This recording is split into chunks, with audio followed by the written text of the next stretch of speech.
जब भी मेरे बागवान साथी आप लोग स्प्रे करते हैं अपने बगीचों में, तो आपको ये ध्यान रखना है कि जो आप स्प्रे करने वाले लोग हैं, एटलीस्ट आपको ज्यादा एक टैप पहले लगभग 8.5 या इससे भी ऊपर चला जाता है, क्योंकि हमारे पास स्टोर वाटर है, तो हमें बड़ा ध्यान रखना पड़ता है पानी के पीएच का। आप इसको स्प्रे करते हैं इस पानी के पीएच में, तो मुझे नहीं लगता कि जो साइंस बोलती है कि 2 से 3 घंटे से ज्यादा भी असर करेगी आपकी दवाई। मगर अगर आपका पानी, ये हमारा स्प्रे शेड्यूल था, हमारा लगभग हमारा सेब वॉलनट तक कुछ फ्रूट पहुंच चुके हैं, उससे थोड़ा छोटे वॉलनट तक भी है। नमस्कार बागवान साथियों, हमारे चैनल बागवानी की बात में आपका बहुत बहुत स्वागत है।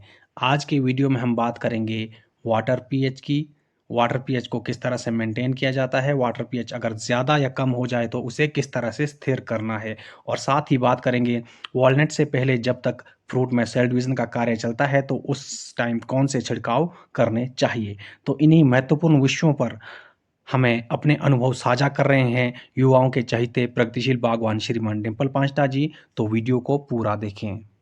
जब भी मेरे बागवान साथी आप लोग स्प्रे करते हैं अपने बगीचों में, तो आपको यह ध्यान रखना है कि जो आप स्प्रे करने वाले लोग हैं, एटलीस्ट आपको ज्यादा एक कैप पहन ले और आपको एक मास्क की जरूरत है। आज आप देखेंगे कि तरह तरह की बीमारियां हम मानव शरीर में जा रही है, तो आपको मास्क जरूर पहनना है और एक अच्छी कैप, हो सके तो आईज को भी प्रोटेक्ट करने के लिए आप चश्मे का इस्तेमाल कर रहे हैं, खासतौर पर वो लोग जो स्प्रे गन उठाते हैं।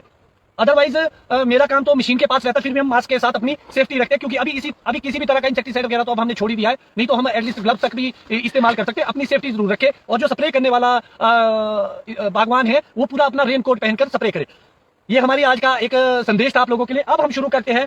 जो मेरे पास आज पानी है, हम रोज पानी के पीएच की बात करते हैं। मेरा स्टोरेज टैंक ऊपर है लगभग 1.5 लाख लीटर का, तो यहाँ पर जो पानी आया ये बहुत ही पुराना है। तो आज हम टेस्टिंग के माध्यम से आपको दिखाने की कोशिश करेंगे कि हमारे पानी का पीएच इस वक्त कितना है।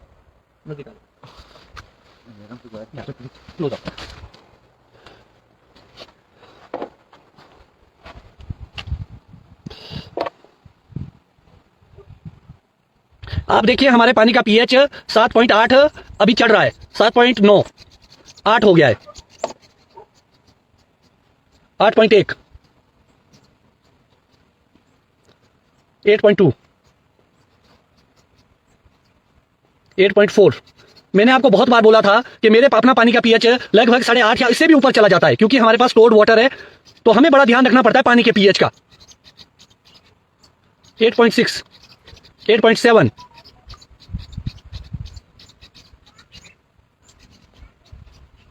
8.8,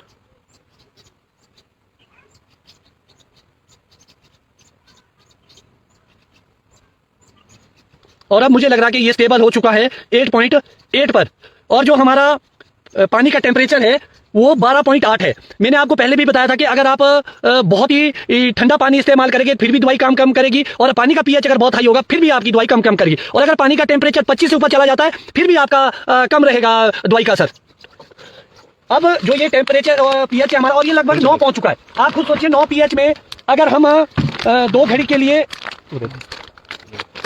ये हमारा मैनकोजेब M45 है और ये हमारा रोको है। कॉन्टैक्ट और सिस्टमेटिक स्प्रे करने जा रहे हैं हम लोग अपने बगीचे में फंगिसाइड के लिए। तो आप देखेंगे अगर आप इसको स्प्रे करते हैं इस पानी के पीएच में, तो मुझे नहीं लगता कि जो साइंस बोलती है कि 2 से 3 घंटे से ज्यादा भी असर करेगी आपकी दवाई। मगर अगर आपका पानी का पीएच 5 और 5.5 के आसपास है, 6 से नीचे है, 6 और 5 के बीच है, तो यही दवाई आपको 20 दिन की सेफ्टी देगी। तो इतना फर्क पड़ता है पानी के पीएच। अब बात आती है कि हम इसको कैसे टेम्परेचर अपना पीएच को हम डाउन करेंगे। और अभी पानी के टेम्परेचर की मैंने बात करी आप लोगों से, बहुत सारे बागवान साथी यूरिया डालते हैं। जैसे ही आप अभी यूरिया डालेंगे पानी में, तो पानी को और ठंडा कर देगा, टेम्परेचर को और डाउन नीचे ले आएगा, तो कहीं ना कहीं फिर से दिक्कत आएगी आपकी दवाई के असर के लिए। बहुत सारे बागवान साथी सोचते हैं कि मैं स्प्रे करता हूं दवाई असर क्यों नहीं करती। उसका सबसे बड़ा रीजन बागवान साथियों हमारा पानी है और करने का तरीका है। अब बात आती है कि इसको हम डाउन कैसे लाएंगे।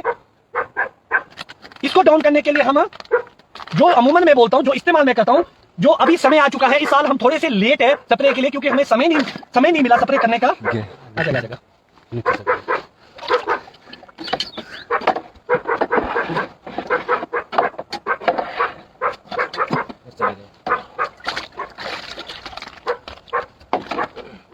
अदरवाइज हम थोड़े से लेट है। अभी हम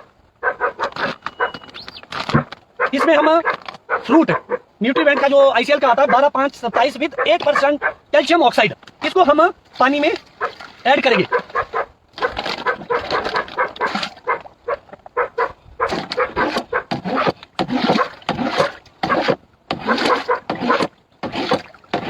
जैसे ही आप अच्छी तरह से इसको मिक्स कर दे, तो डबल बाहर निकाल लेते बस क्लोज है। अब हम आपको दिखाने की कोशिश करते हैं कि इसको डालने के बाद पानी का पीएच आप देखिए कितना डाउन आ गया है। अब आप देख पा रहे होगे हमारा पानी का टेम्परेचर थोड़ा सा इंक्रीज हुआ है, 11.6 और 12 के आसपास ही था, थोड़ा सा इंक्रीज हुआ है। और जो हमारा पानी का पीएच था वो कहीं ना कहीं 4 के आसपास आके स्टेबल हो चुका है। अब हमें इसको इससे नीचे नहीं लाना है। जितना हमारा पानी का पीएच डाउन होगा उतना ही अच्छा रहेगा। ये हमारा 5 और 6 के आसपास कम से कम रहना चाहिए था और 4 से नीचे भी नहीं आना चाहिए था। जब भी आप इसको ऐड करें तो आपके पास ये जरूर होना चाहिए मीटर जिससे आप सिलेक्ट करेंगे। अगर आपका ये पीएच फिर से 6 के आसपास होता या 7 के आसपास होता तो थोड़ा और ऐड करके इसको हम और डाउन कर सकते थे। तो बागवान साथियों, ये तो था टेक्नोलॉजी पानी के पीएच को डाउन करने की। अब इसके बाद हम इसमें अपनी स्प्रे इस्तेमाल करेंगे जो हम अपने बगीचे में करने जा रहे हैं।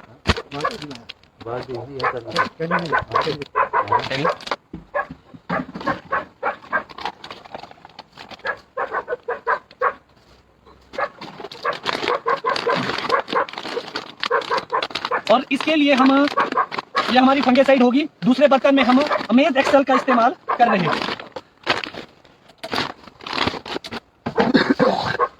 जैसे कि हमने अपनी दवाइयां तैयार कर दी है, सबसे पहले पानी में हमारा फंगिसाइड ऐड होगा।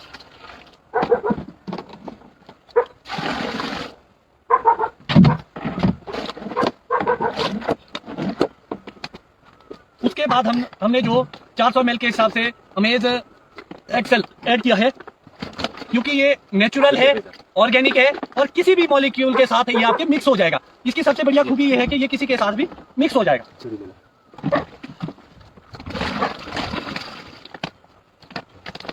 और इसको फिर से आप एक बार अच्छी तरह से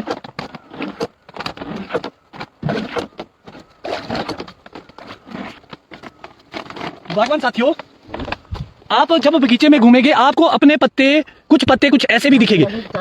इसके बीच बीच में आप देखेंगे थोड़े से येलो से स्पॉट है, बिल्कुल छोटे से हल्का सा फेडिर दिख रहा है। जो इस तरह के पत्ते हैं इसमें कहीं ना कहीं बीच बीच में बहुत सारे बागवानों की मेरे पास भी क्वेरी आ रही है, ये बेसिकली क्लोरोफिल कम है, थोड़ा सा क्लोरोफिल की कमी है। तो इसी क्लोरोफिल को पूरा करने के लिए हम जिंक से भी क्लोरोफिल अच्छा बनता है, सबसे अच्छा मैग्नीशियम से बनता है। तो आज हमारे पास आईसीएल के एक एम्प्लॉय भी आए और उन्होंने ट्रायल के लिए मैगफॉस, इसमें हमारा 55, 17 और 7% मैग्नीशियम है। तो इसको हम ½ kg, क्योंकि हमने 1 किलो ऐड किया है 12, 5, 27, तो इसको हम ½ kg इसी ड्रम के हिसाब से फिर से हम इसमें डालेंगे। ये हमारी न्यूट्रिशन भी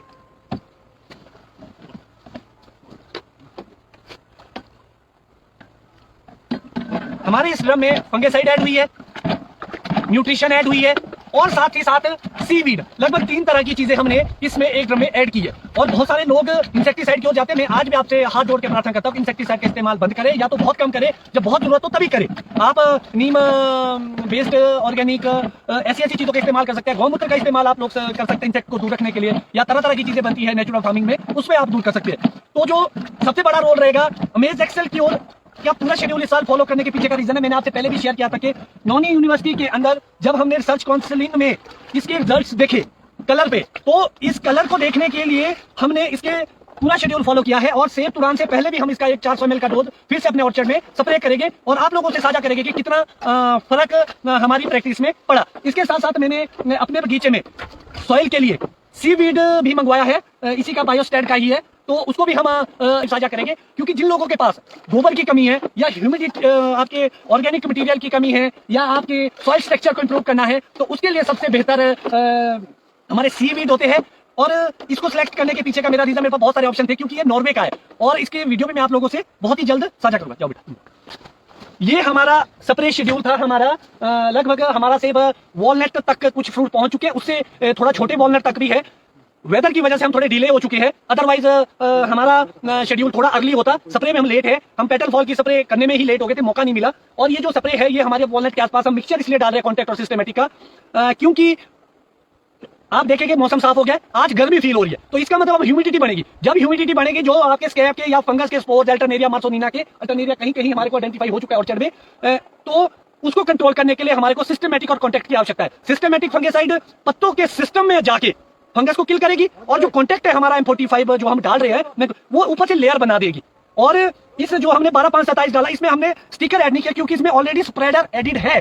और आप जब स्प्रे करेंगे तो देखेंगे पत्तों के ऊपर धार नहीं पड़ेगी, बिल्कुल छोटे छोटे पार्टिकल में बढ़ जाएगी बूंद, जिससे दवाइयां भी कम लगेगी। अगर आप इस चीज का इस्तेमाल नहीं करते तो आपको एक्स्ट्रा स्प्रेडर की आवश्यकता है, क्योंकि कभी भी बारिश आ सकती है बाद में और थोड़ी सी जल्दी ऑब्जर्व हो जाती है मेडिसिन। क्योंकि आज आप देखेंगे लगभग मुझे नहीं लगता कि 1000-1200 से नीचे कोई ड्रम बैठता है स्प्रे का। अगर किसी भी बागवान साथी का कोई आजकल स्प्रे करते हैं न्यूट्रिशन की या फंगिसाइड की या अदर चीजों की, तो बहुत महंगा है, एक्सपेंसिव है। तो हमें ध्यान रखना पड़ेगा कि उसमें हम स्प्रेडर ऐड करें और मौसम का विशेष ध्यान रखें। आज आप देखेंगे कि अभी लगभग 10:30 से ऊपर हो चुका है समय, मैं स्प्रे शुरू अभी करी, क्योंकि मैं सुबह से देख रहा था पत्तों के ऊपर मॉइस्चर था, गिल्ले थे पत्ते। तो आपको ये सुनिश्चित, हम थोड़े शेडी साइड में है, अगर आपके पत्ते पूरी तरह सूखे हुए ना हो तो स्प्रे ना करें, लेट करें जब पत्ता पूरी तरह से सूख जाए।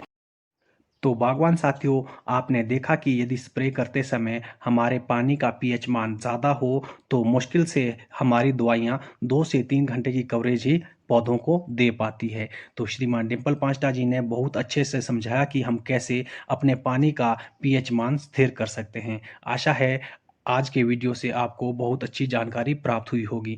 वीडियो अच्छा लगा तो वीडियो को लाइक करना ना भूलें और चैनल पर यदि पहली बार आए हैं तो चैनल को सब्सक्राइब करके बेल आइकन का बटन दबाकर ऑल पर प्रेस करें। इससे आने वाली वीडियोस की नोटिफिकेशन आपको लगातार मिलती रहेगी। हम समय समय पर बागवानी से संबंधित वीडियोस आपके लिए लेकर आते रहते हैं।